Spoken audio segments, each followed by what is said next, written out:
I wake up one day and I power up loves Jessie.com, which is Jessie McCartney. Jessie? Jessie McCartney. If you know. And this is such a ride. did you have a weird email? I did. You all did. Absolutely. What was yours? No comment. Hello and welcome back to Queerpiphany, sweet angels. Our guest today is a ray of sunshine in human form. She's an actress, a singer, a comedian, a content creator, and soon-to-be published author. It's Dylan Mulvaney! Hello! Hi, you two!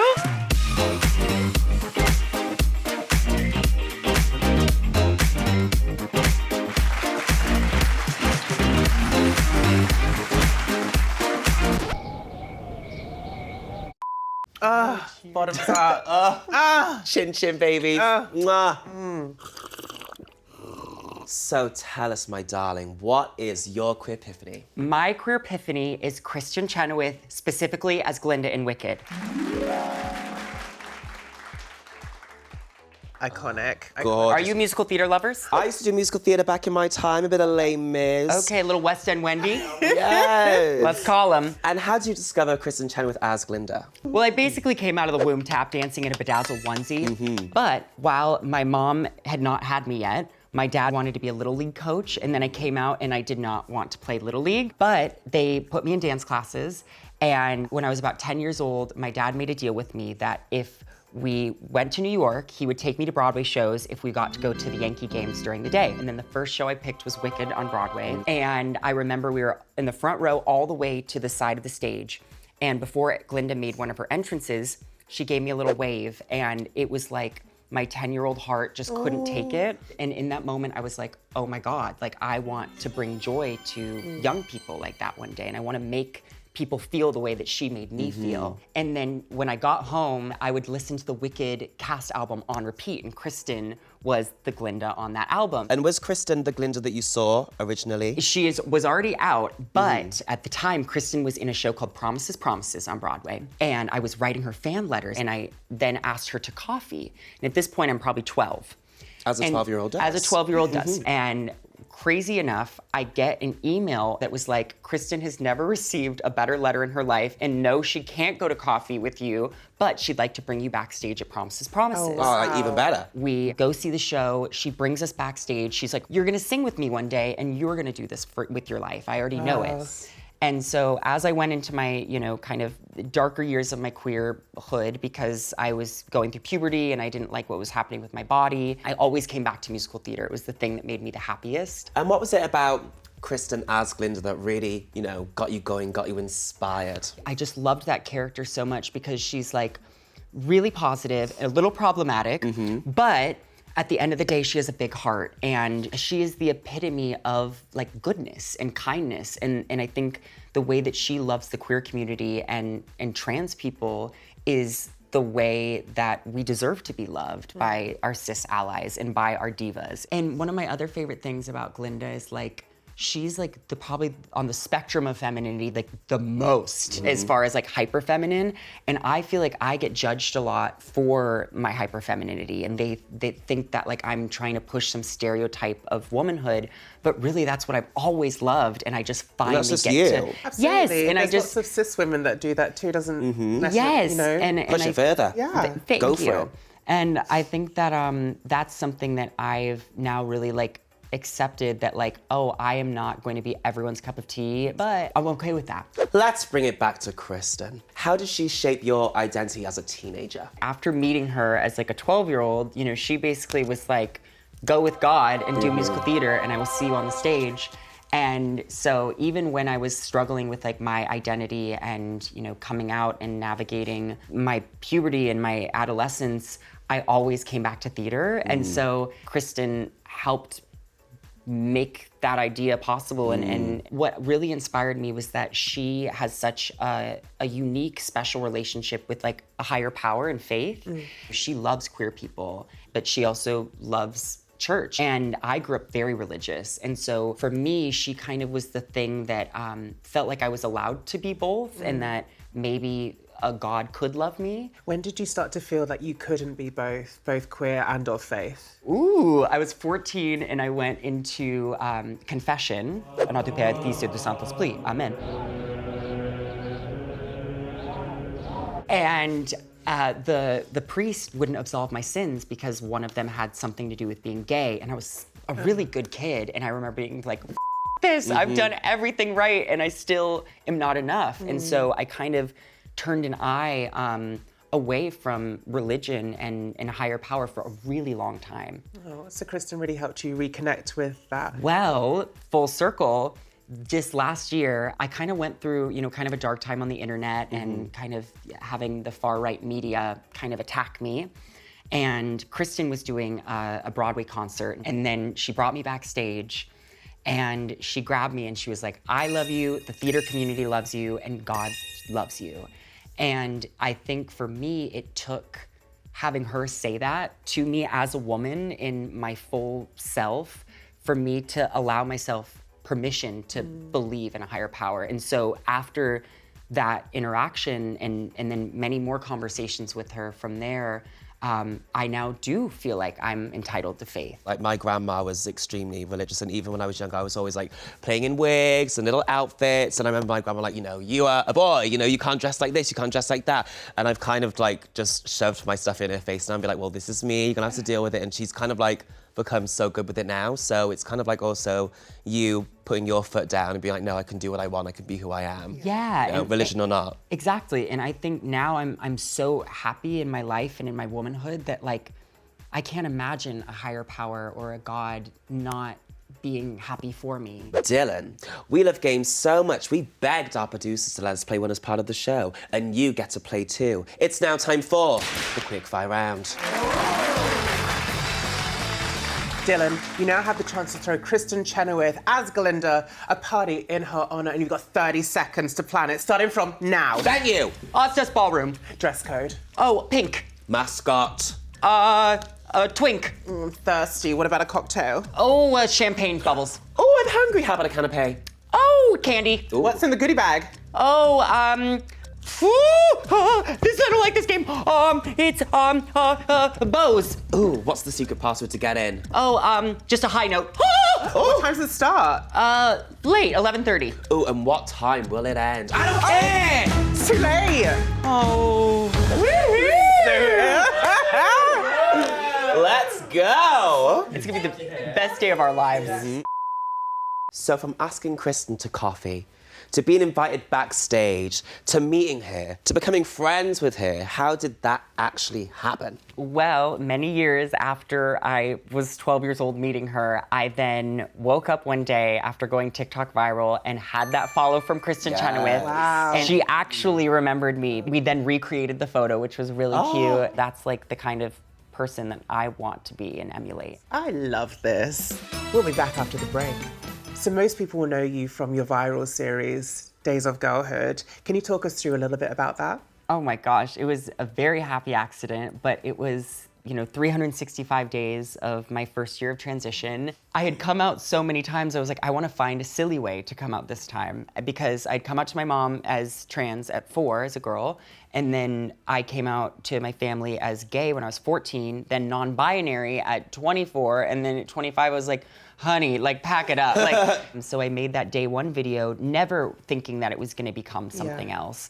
And then it got a lot of pushback, and so I remember on day 2 being like, well, let me show them another side of myself. And then there was so much love, and I went, oh my gosh, there's people that are rooting for me this early on. And so I wanted to kind of take people on that journey. It was crazy. I think once I stepped into who I was supposed to be, this woman, Dylan, and it opened up these parts of me that I didn't know possible.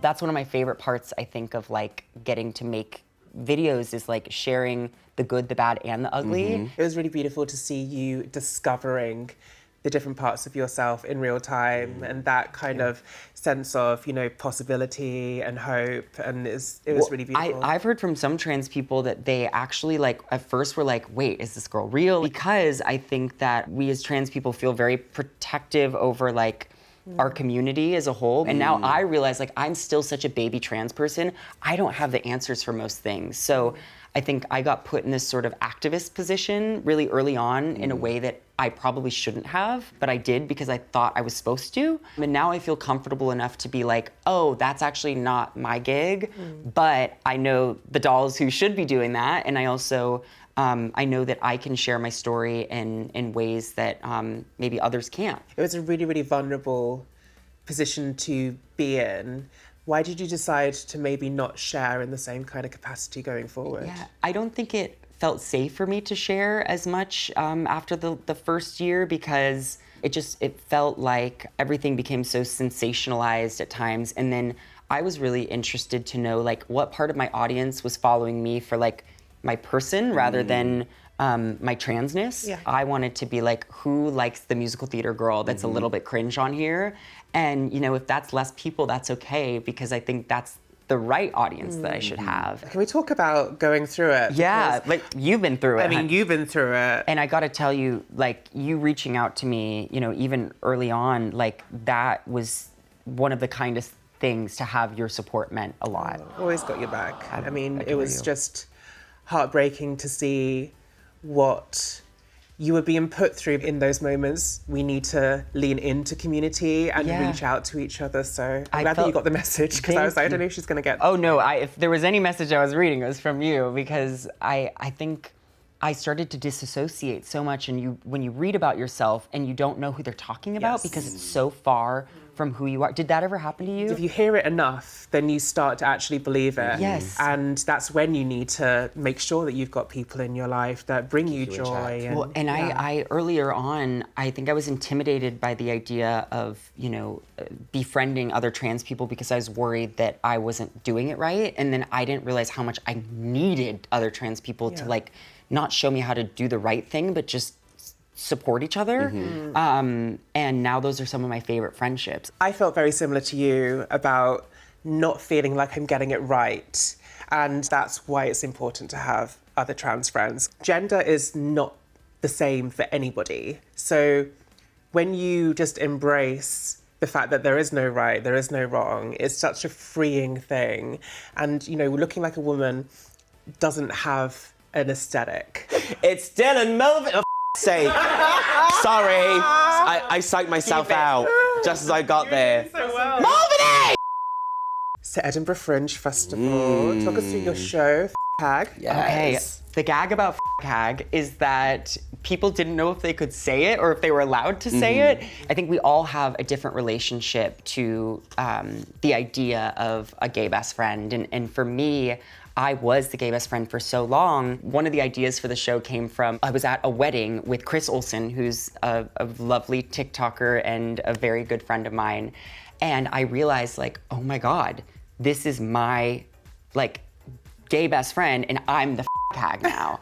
And I felt like I wanted to find a way to bring my story and in the relationships that have shifted onto the stage. And I just had the best time. It was a real hit. And it was very well received. 5 stars from the Scotsman, baby.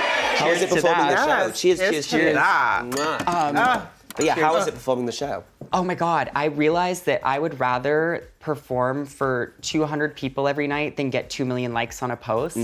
Because You feel it. It was tangible. It's physical. And a lot of the times, like if I'm like reading comments, which are so kind and lovely, it feels like ants on the screen. You also can't take in that much, can No. you? Otherwise it One would go. drive you nuts. But if I, you know, get to meet a trans teenager and their mom in the audience and get to connect with them and make them laugh or make them think, then like that is a real win to me. I felt like that on my book tour, when you just get to meet the people that your story has impacted. And for me too, I think being an influencer was kind of a happy accident. And so now I get to show the world like what I actually want to do. And now I have this audience that will actually come see the things that I put on. And it's actually full circle because it's like, you know, you are now someone's Glinda, someone's Kristen. Oh my God, could you imagine? Oh, Baby. okay. Well, I don't know how to, it's so crazy to process that. I still feel like this is all a dream. And I'm excited too to like now take on roles that aren't Dylan Mulvaney and get to play the Glindas. And, you know, my dream role is like Elle Woods in Legally Blonde the musical, or, See you know, in that. You'd eat that up. oh, I would love it. But I just think that we have to see trans people take on these iconic characters because it shows that like it doesn't take all that much effort and it actually makes the story even richer and bolder and more interesting. How do you approach theatre now versus like when you were younger? Oh, I think that I was really timid when I was younger. I kind of always thought maybe that the best case scenario for me was like being a tree number 23 in the back of like a chorus, on a stage. Yep. But now I'm like, oh, I could be a leading lady. Like I could be a Kristin Chenoweth. And I don't think had I not found my identity and came out and shared my story, I don't think I would feel that way. More on that later. You're soon to release your debut book, Paper Doll. How does it feel to be a published author? Oh my God, it feels so good. But Paper Doll is kind of a play on words because I think we're the dolls, but I at times felt very much like a two-dimensional version of myself. And my book is actually about rediscovering my trans joy time and time and again, because I think every time that I go to bed, reading a horrible comment or seeing something really terrible about myself, it's like me waking up the next day with like a skip in my step being like, let's do this. Let's be in this body and let's be okay with how I present and who the world sees me as. It's finding the people that are going to be silly with me and not always have to live in that pain or that fear. And I've gotten really good at finding those people, and I hope that the people watching also know who can find the joy in them. What's trans joy for you? I think it is really about understanding that who I am is not necessarily orbiting my transness. I contain all of these different multitudes. I feel my most joyful when I don't feel defined by just one aspect of who I am. I think my joy is in other trans people. And I think it's when we can find that joy that is just doing regular stuff, like diving into a lake or, going through a park on like a summer day. Are we going to camping together? I don't know about that. I said, let's walk through the forest. For an hour. My goal, I think, with the book was to like really show people the edgier, raunchier version of myself and the depth that I don't get to share now online. I think that one of the most beautiful things about life is trying to stay earnest and trying to find the innocence and the goodness even after the hard times. How do you hold on to the goodness though? Because it's so easy to mirror the bitterness that the world throws at you sometimes. Yeah, how do you hold on to that light that we all know and love? I think about that little kid that was really scared and, hiding in the back of an ensemble, doing in theater. And I think that she wants me to be kind and do the right thing and find the good. And I have a really good support system of like friends and family, and I feel really lucky that I've got people that keep me in check. But mostly I just think that this life is so short. We might as well, it's cuckoo luku, and I want to figure out how to do the best version of it. Where did you get that though? Is it something that has always been there, or is it something that was nurtured? I think I had, as a child, like a sweetness and an innocence and a femininity, and then it got kind of stripped away and pieces were taken of it, and I've had to refine them. But I do think it weirdly came from like my relationship to faith. Like I think growing up in the church, as much as it was like very judgmental at times, like I felt like there was a reason for all of this, hopefully. And while I'm constantly evolving, and I feel just so happy in my womanhood right now. And my parents, I think what's so special is they still very much have a faith. And my dad now, I think of him as like my best friend. He came to visit me in Edinburgh, and I think, this like, you've got this like super straight football loving guy that supports his trans kid, and so does my mom. Like that's the greatest gift. And I really hope that our story, especially when I write about us in my book or I talk about us in my show, that people can see that's possible. We need to see more of those stories. You've broken so much ground, especially for trans people sharing their stories on the internet. What do you hope for the future for other people that want to do the same? I just hope that trans people are invited into every space and onto every For You page. And I think that it's so beautiful that now we're being seen in the mainstream in a way that feels like it can make a big impact. And I would love to see us on more scripted shows. I would love to see us, making more books and writing and just being welcomed into spaces that we haven't been. I would love eventually to have like a production company like Reese Witherspoon, where I can bring trans stories and create them and help find talent. Love that. Theater people party like nobody else. Like we can, Ooh, we I can handle. imagine it gets real messy. Oh, people are making out. It's poppers. It's everything. More on that, Poppers. It's time for you to enter Kristin Chenoweth's Glinda into the LGBTQIA. Which is famously the legendary giant book that Queerpiphanies are immortalised in for always. Dylan, please take it away. I would like to thank Kristin Chenoweth for being my Queerpiphany, because she taught me that kindness is the most important thing and that I am entitled to a relationship with a higher power, and that I'm allowed to have faith, and that blondes do have more fun. Love you, Kristin. Stunning. Wow, Dylan, before you go, we have a special gift for you. We'd love to present to you your own personal, special bubbles. Oh! Yes, so you can enter into any room that you want, just like Glinda, whenever you feel so, for you. Oh, bubbles for a bubbly girl. Yes. Right? You're so welcome. Okay, let's see. Blow them at your own. Is studio safe? Oh, Oh! gorgeous. That's camp. If anything we've discussed in this episode has impacted you, or you just want more information, please visit the sites on screen now. And it would really make our day if you could like and subscribe.